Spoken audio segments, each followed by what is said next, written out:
What is going on, everybody? It's the Frost, and we're here for the Royal Rumble review for last night's Royal Rumble, coming from you from Minute Maid Park in Houston, Texas.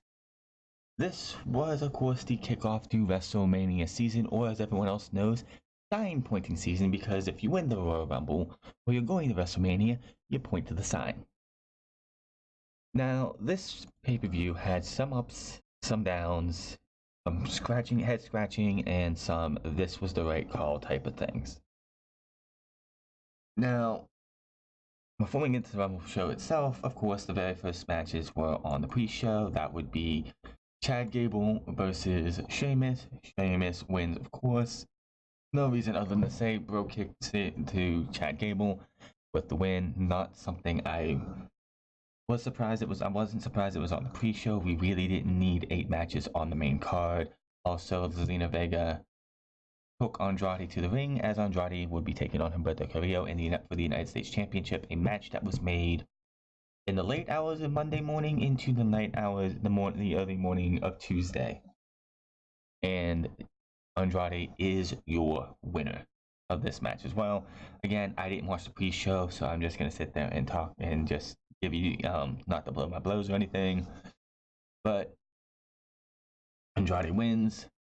Gets with a roll up to retain. Hometown crowd starts chanting for Booker. He starts to greet some fans. 2020 opens up with a video package narrated by Hall of Famer Stone Cold Steve Austin. The video hypes tonight's matches and features comments from the superstars involved tonight. The WWE Network cuts off the third time since the kickoff began, but we get back to Austin wrapping up the intro. We're live from Minute Maid Park, and we have a Falls Count Anywhere Roman Reigns versus King Baron Corbin. Obviously, this match was going on first because both men are in the Royal Rumble, and whether they're starting they're like number 1 or number 30, you want these guys to have at least a lot more rest than having, because the Women's Royal Rumble, which is the match after this, goes 54 minutes and 20 seconds. So if that was the first match of the show, and then you had the Falls Count Anywhere match, Corbin and Reigns wouldn't have that extra hour of rest. They would actually be, it would be detrimental to them. So having them go out first was the best idea for them. Cole and Corey Graves on commentary this, of course, because it is SmackDown. And by the way, apparently Vic Joseph is off of the Raw commentary desk, and it's going to be Tom Phillips starting tonight, which of course because Vic Joseph was the problem. Vic Joseph was the problem, whereas Jerry the King Lawler, who doesn't know a lick of any knowledge of the current product, this is your typical Falls Count Anywhere match. These guys go all over the place, brawling back and forth. This isn't a baseball stadium, of course, so you have a dugout they go into, tearing up places, going into porta potties. People chanting "Holy shit" when Baron Corbin's thrown into a porta potty. Of course, did you really expect this not to have interference on behalf of each side?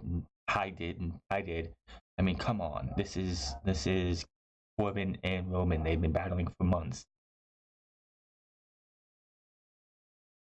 So, of course, who would get involved first? Robert Roode and Dolph Ziggler. Why would the Usos get involved if they didn't need to? Of course, it was them. Then, of course, the Usos came together. One of the Usos jumped off the balcony onto all 3 members of Corbin and his friend, his court, they say. It all led down to Reigns opens up the portable bathroom, which Corbin was in, closes the door and drags the porta potty over. Reigns tips the bathroom over, and Corbin inside, his fans cheer and chant "Holy shit," because whatever with that. Corbin falls out of the door, but he doesn't look like he's covered in blue or anything, so it was pretty much empty. That's the thing. Usually when they do one of these porta potty things, they usually have something in there. When Kevin Owens was in the porta potty and got shoved off the side of the stage 2 years ago, I believe it was, a year and a half ago, he came out covered in blue. They didn't do that this time. Who knows why? Maybe it was the wrong porta potty.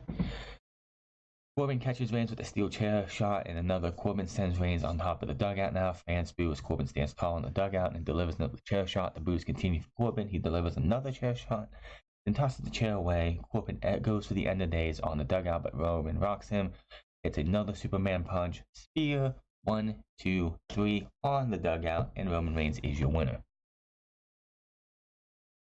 Now, of course, this is not going to be the last time we see these two on this night. It was a typical It was a typical match. What else am I supposed to say? It was another last man standing match or a false count anywhere match. Nothing else I can say about it other than it was what it was. And we move on. Kevin Owens and Samoa Joe warming up backstage. Owens is looking forward to eliminating Seth Rollins tonight, then winning. This strikes a nerve with Joe. Like their segment on Monday, they seem willing to work together, but tonight it's every man for himself, which it should be. Taylor Braxton is backstage with Mandy Rose and Sonya Deville. Sonya Deville says she cares about her partner so much that if the women's rumble comes down to the two of them, she won't eliminate Rose, she will eliminate herself. Sure you will. We go back to the break. We go back to the announce desk, and Michael Cole talks about the tragedy that happened in Calabasas, California yesterday. As I had at 1 o'clock Eastern Standard Time, about 10 o'clock West EST time, Pacific time. Kobe Bryant, his daughter Gianna, and 7 other people were in a helicopter that went down, killing all 9 members of this helicopter. He was 41. They have a graphic in the memory of the 5-time champion. It's a sad day. I watched a lot of that yesterday, just the coverage and everything. It's really sad. Not a Lakers fan whatsoever, but knowing the fact that he meant so much to the game of basketball, Kobe Bryant will be missed. And it's a shame that what happened. It's great to see WWE went out of their way to pay tribute to Kobe Bryant. They didn't have to do that. I don't think Kobe was ever mentioned in a wrestling event, but it is what it is. Thank you for WWE for putting that out there.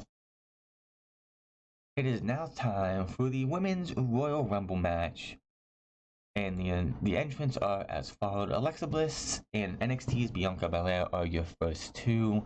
They start this thing off. They have themselves a nice 2, like the first few minutes, and then out comes not Molly Holly, but Mighty Molly. Then out comes Nikki Cross. Lana is out after that. Mercedes Martinez at number 6. And then Liv Morgan, who immediately dumps Lana. So Lana is the first eliminated. And then Lana eliminates Liv Morgan, which they're going to have a match tonight on Monday Night Raw. Because I know everyone is so looking forward to that match. So yeah, we get to watch that garbage tonight if you're going to be watching it. Number 8 was Mandy Rose. Then Candice LeRae was at number 9. Sonya Deville was number 10. Bianca Mighty Molly was eliminated within this time. Then Dana Brooke. I'm sorry. I'm wrong. I'm off on this. Sonya Deville came out at number 10. Kairi Sane. Mia Yim was out after that. During this entire thing, Mandy Rose is out here, and Otis is out for some reason. She looks like she's going to be eliminated at one time in this thing, and Otis is on the ground. She lands on top of him. She's looking down at him and just saying something to him. He looks all happy. He gets back into the ring. And then Otis, for the next few minutes, starts stealing the show. Just cheerleading for the girl that he has a hots for. Everyone just loving what Otis is doing. He eventually catches Mandy Rose, who got hit accidentally by Sonya Deville into his arms. Sonya Deville is shocked. Bianca Belair comes up from behind, throws her over the thing, doesn't get out. Then she gets knocked into Otis and Mandy Rose, and they all fall down. So Otis was there to help Mandy Rose. She and Sonya Deville both eliminated at the same time. Candice LeRae comes out after that. Kairi Sane out next, also gets eliminated. Then out comes Mia Yim, Dana Brooke, and Tamina. Tamina lasts 39 seconds. She is out of there. Then Mia Yim is eliminated. Then Dakota Kai comes in, and you're wondering, who is going to eliminate Dakota Kai? Will we see the interaction? Will we see anything between Dakota Kai and Tegan Nox, who attacked Dakota Kai at Worlds Collide on Saturday? And the answer is no. Chelsea Green is out, making her second appearance on main roster television after she was in a match, I believe, against Charlotte Flair a couple weeks ago. So she eliminates Dakota Kai, which, okay, then what was the point of having Dakota Kai in here, especially since Tegan Nox is in this match later in the show? Charlotte Flair is out next, then Naomi in her afro. Beth Phoenix at 19. Toni Storm at 20. Dakota Kai was out, then Chelsea Green was out, and then we didn't have another elimination then Dana Brooke went out. then Alexa Bliss, then Bianca Belair by Charlotte Flair, who is in the match by now. And yeah, we didn't have another elimination until Toni Storm and Kelly, who is actually replacing Sasha Banks. Everyone was wondering where was Sasha Banks on this night. Why wasn't Sasha Banks wrestling on here? The same reason Sasha Banks hasn't wrestled Lacey Evans the last 2 weeks, or the last 3 weeks, because Sasha Banks has been injured for at least 3 weeks. She has not wrestled a match since January 3rd. Everyone wondering, where's Sasha? Why wasn't Sasha in this? Because she is injured. Sarah Logan in, she's out in 28 seconds. Natalia after her. Kelly eliminated by Charlotte. Xia Li. Why is Xia Li in this match? I don't get that. Why was Xia Li in here? Zelina Vega, Shotzi Blackheart, Carmella, Tegan Nox, which, again, why is Tegan Nox in this match later than Dakota Kai? That should have been something you continued on because they do have a match on Wednesday, but it helped build towards that match. Then in 2020, at 29, it's Santina Marella. Yes, Santina. Lasts about a minute, 1 second, eliminates herself, and then the Queen of Spades, Shayna Baszler, is number 30. And then the eliminations just keep coming so fast. You have, let's see here. Who's number 19? Oh yeah, Santina Marella was gone. Then Xia Li by Shayna Baszler. Zelina Vega. I'm sorry, no. Xia Li. Then Tegan Nox by Shayna Baszler. Zelina Vega, Shotzi Blackheart, Carmella, all gone by Zelina Vega. Then Toni Storm, Toni Storm and Naomi all eliminated by Shayna Baszler. She was on an elimination tear. Natalya gets eliminated by Beth Phoenix, paying her back for 2 years ago when Natalya eliminated Beth Phoenix in the original Royal Rumble. And it comes down to Shayna Baszler and Charlotte Flair. And you're wondering, who's going to win this match? Who's going to be the one to win this? Everyone picked Shayna Baszler to win this. Would WWE do what I predicted and not wait another year to give Charlotte Flair the Royal Rumble? And lo and behold, I was right. Shayna Baszler throws Charlotte Flair over, holds on to the ropes, just holds on, has her legs dangling, comes over, pulls Shayna Baszler forward, and she eliminates her. Charlotte Flair is your winner going to WrestleMania. Probably to face either Ronda Rousey or Becky Lynch. And honestly, I could care less about either one of those. She could go back to SmackDown for all I care. She could go do a match against Bayley and have Bayley versus her, which is not the match that they're going for. It's going to be Bayley and Sasha Banks. I don't care. Charlotte Flair versus Becky Lynch and Charlotte Flair versus Ronda Rousey does not interest me. Why did you put Shayna Baszler in at number 30 if she wasn't going to win? Allow her to eliminate 8 women. Why would you not have her win? Why? Why would you just sit there and have Shayna Baszler even in the match?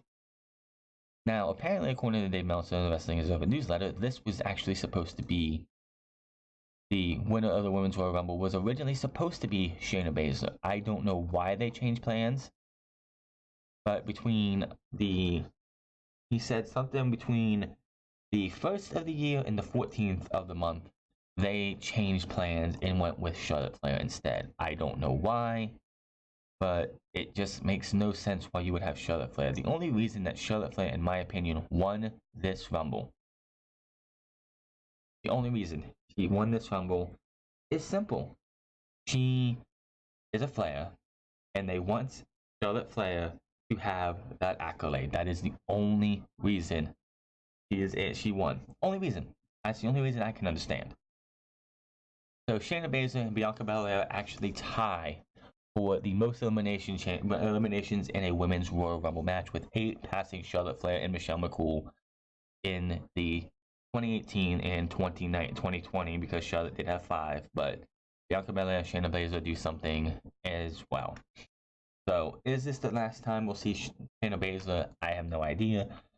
Should be interesting to see what happens with the Women's Royal Rumble, but we continue on here. Shayna Baszler should be your Royal Rumble winner, but they decided to go a different way. Kelly Braxton is backstage with Corbin. He rants about Reigns and the Usos and how afraid Reigns is of him. Corbin promised to take Reigns out of the Rumble match later in the night. SmackDown Women's Title match: Lacey Evans versus Bayley. This match was bad. I don't know if it's Bayley just phoning it in, wanting to get past this because we know that there's bigger and better feuds for her. I don't know if it's Lacey Evans being not ready for this type of match. All I know is that this match was not good whatsoever. I don't know I know it's because she's a bleach blonde woman. She's got the blonde hair. She's got the background, the story they want to tell. But Lacey Evans is so, she's had some improvements. I will say that, but not nearly enough to have a title match. Not nearly enough. So the fact that you had her go out here in this match, this is her 4th title match within a year. Right? I think she had 3 against Becky Lynch in the summertime, and then she had this one within a calendar year from WrestleMania last year to now. This is her 3rd or 4th title match, and she has not looked good in any of them. But Bayley goes right. Bayley brings her back into the ring, Evans blocks the bait at the belly. Evans keeps fighting and nails a neckbreaker. Evans with a standing moonsault now. Evans goes up top, salutes, and goes for the springboard moonsault, but Bayley gets her knees up. Bayley goes on and gets right to the pin attempt to win and retain. After the match, Bayley goes right to the floor for the title. The music hits as Evans sits up in the ring and looks to get emotional. We get a look at Evans' family at ringside. Bayley stands tall on the ramp and makes her exit. So again, not a really good match. I don't know why you would do it. This has got to be the last time Lacey Evans gets a title match. Plain and simple. She needs a lot more work.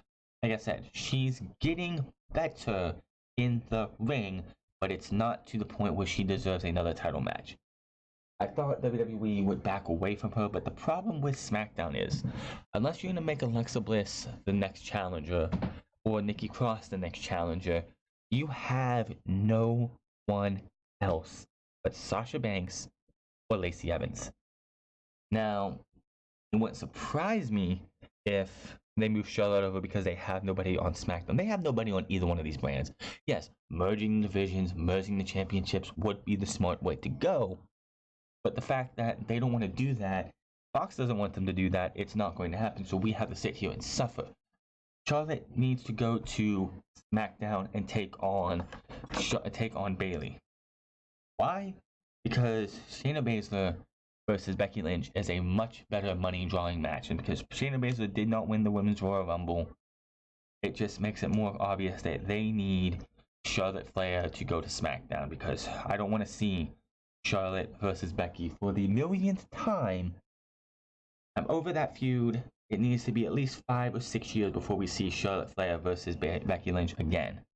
Unfortunately, with the fact that Charlotte Flair and Becky are on the same brand and she just won the Royal Rumble, that's going to be impossible unless she chooses Bayley.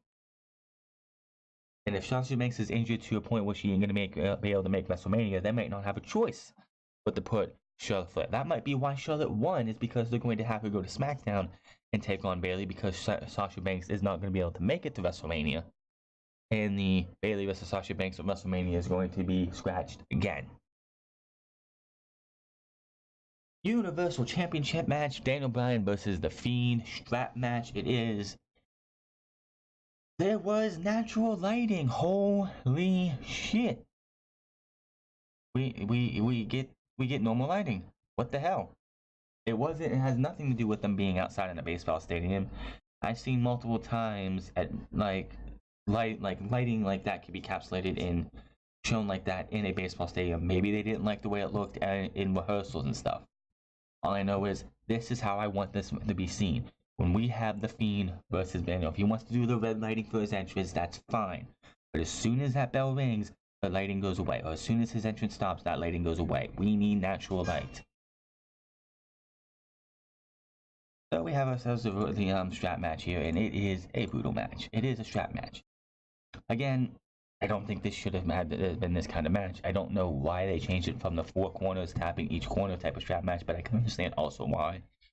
Because I don't think The Fiend in the early points of the match would have looked great, walking around just trying to, tap each corner. I mean, if towards the end of the match, dragging a limp Daniel Bryan around, tapping all of them would have been fine, but not here. So these guys beat the hell out of each other. Daniel Bryan was just showing so many big marks. Bryan keeps control on the floor. Fiend explodes at him with a clothesline. Fiend taunts the announcers now, and Cole tells him to get the hell out of here. Fiend and him were just going back and forth, hurting each other, beating the hell out of each other. Fiend easily fights out of the hold and mounts Bryan, unloading as Bryan actually had him in the bell lock. Fiend does fight out of it, starts beating the hell out of him, unloading on him with the right hands. Fiend whips Bryan with the leather again. Fans do some dueling chants. Fiend goes for Sister Abigail, but Bryan rolls him up for a 2 count. Bryan ducks a clothesline and connects with a big knee. Fiend kicks out just in time, and Bryan cannot believe it. Bryan starts getting hyped as the crowd cheer him on. The Fiend jumps right back to his feet. Bryan senses this and turns around. The stairs shut it down. Bryan grabs the strap and starts beating the Fiend with it. Does nothing to the Fiend. The Fiend applies the Mandible Claw. Bryan tries to fight it out with the strikes and slaps with the leather. Fiend grabs Bryan and chokes him. Chokeslams him into the mat out of nowhere, holding him down to pin and retain. Daniel Bryan. Here's the thing. Good match between these two. The fans wanted Daniel Bryan to win this match so badly. They wanted him to be the guy to topple the Fiend, but it just couldn't get done. The Fiend is the one going to WrestleMania, and he's going to be taking on Roman, but here's the thing. Roman will not get the love from the fans like the Fiend, like Daniel Bryan did. Roman beating the Fiend is not going to get that crazy reaction that Daniel Bryan got last night. Vince McMahon's probably like, see, people can't wait to see the Fiend lose the title. Roman's gonna get a huge reaction. No, he won't. Roman is going to get hated and booed. He got booed in the Rumble, which we're going to talk about here in a second. It's just dumb for them to think that they're going to be able to get away with having Roman go to WrestleMania, beat the Fiend, and anyone be okay with it. It's not going to work that way. The WWE confirms the Super Showdown 2020, so it looks like the names for the WWE shows in Saudi Arabia from now on are probably going to be Super Showdown and Crown Jewel. Of course, Super Showdown is going to be coming February 27th, 2 days before Revolution. Also, a day before SmackDown as per usual, because it's literally, unless it's on Tuesday, it's literally the only day that they can do unless they want to do a Saturday or a Sunday, which I wouldn't be surprised if they do a Sunday sometime. So February 27th, I know what I'm not watching on Thursday, February 27th, and that is Super Showdown, as many as well. I abstain myself from these because they're not something that WWE should be doing, and that is all I can say about that. Asuka versus Becky Lynch, women's title, the WWE Raw title, Raw Championship match, because women's is a dirty word to Becky Lynch. Don't want to offend the man by calling it a women's championship. So, why would the tag team champions come out first? The WWE tag team champions, because again, the women's is a dirty word to Becky Lynch. Get the former ring announcements from Mike Rome, back and forth between these two to start the match. Sign looks on from ringside. Guys have themselves a long, nice match here. This match went about 16:25. This was one of the third longest match outside of a Royal Rumble. Of course, Fiend and Daniel Bryan went almost 20, and Corbin and Reigns went, of course, 21 minutes. So, let's see. The referee tries to check on Becky as Asuka advances her backs off the fans' boo. The ref looks to call a match, but Becky grabs for his leg and begs him. Asuka attacks and drops Becky with a kick to the head for a close pin attempt. Asuka smiles as she goes for another Asuka lock. Becky counters this and goes for the disarm her, settling for a submission into a 2 count to tangle some more, and Becky takes her down for a 2 count as Sane looks on. The referee counts while they both down. They both get up and unload with some strikes. The referee barely gets hit in the corner. Lynch drops Asuka with a back kick as she goes for the green miss, which just straight up in the air due to the kick. Lynch applies the disarm her on Asuka, and Asuka taps out. After the match, Becky celebrates with her music. We go to replay. Same text on Asuka in the corner as Becky poses with the title. Lynch stares back at the title. Tag champs watches her celebrate, and we go to commercial break. We get a pirate theme logo presentation, a promo for WrestleMania 36, which is 70 days away. We are 70 days from WrestleMania. That is still a long way to go, and so much can happen. And then we have a shitty Street Profits segment moving on here. The Royal Rumble. The 30-man Royal Rumble. Corey Graves and Michael Cole, along with Booker T, who of course is the hometown dude. He is on commentary. Brock Lesnar, of course, starts off at number 1. He is number 1. Elias is number 2, out in 1 minute. Eric Rowan is out next, number 3, out in 8 seconds. Robert Roode takes 41 seconds and is out of here. John Morrison, who just made his return, by the way. Just made his return to WWE. Boom, out in 9 seconds. Kofi Kingston comes out, and he actually lasts the time in a row. He actually lasts 5 minutes with Brock Lesnar. Of course, Rey Mysterio is in at number 7, Big E at number 8. These 3 guys go out there and try to stop Brock Lesnar, but it's to no avail as Rey Mysterio is out number 5. Big E's out at number 6 of the eliminations, and Kofi Kingston is out at number 7. Out comes Cesaro. He's out in 18 seconds. Shelton Benjamin, a former pal, an old pal of Brock Lesnar, is out next. And Brock Lesnar teases, yeah, we're going to work together, but eliminates him in 37 seconds. Shinsuke Nakamura comes out. He is out in 20 seconds, so we're just battling through the job squad. And then out comes MVP. Why? Didn't get much of a pop. I guarantee you there were people actually chanting a small amount of be like, who are you? The MVP. So MVP's out in 24 seconds, and out comes the new North American champion, the limitless one, Keith Lee. He lasts 3 minutes and 32 seconds, and Brock Lesnar and him have a hell of a battle for that 3 minute 32 seconds. And then Braun Strowman comes out, and Brock Lesnar eliminates both of them. Ricochet comes out next. Him and Brock Lesnar go at it for a minute, but out comes Drew McIntyre. Ricochet is off in the corner after he got suplexed, and Ricochet is down in the corner. Drew McIntyre and Brock Lesnar are staring each other down. Drew McIntyre is talking trash, like, bring it on, like, big man, what you got for me? Ricochet with a low blow to Brock Lesnar. Claymore kick. Brock Lesnar has been eliminated by Drew McIntyre. 13 eliminations, tying the greatest Royal Rumble record, breaking the traditional Royal Rumble record held by Roman Reigns. So Brock Lesnar now is tied with Braun Strowman for most eliminations in a Royal Rumble. And there's that. So Ricochet, let's see here. Yeah, Brock Lesnar was out, and then Ricochet got eliminated after that. In comes The Miz. He's out in 30 seconds. Then out comes AJ Styles, Dolph Ziggler, Carl Anderson, and the worst kept secret in all of the Royal Rumble, Edge, making a surprise return at 21. He makes it to the final 4, just telling you that right now. Then AJ Styles is eliminated by Edge after Edge went on a spearing spree. He was spearing everybody in the ring. Hits AJ with the spear. AJ lands on his shoulder. He is definitely injured. So we cut to, I believe, Corbin coming in, and the next thing you know, AJ Styles is gone. He gets eliminated by Edge. Then Matt Riddle makes his debut in the Royal Rumble, and this is a Vince McMahon thing. Matt Riddle.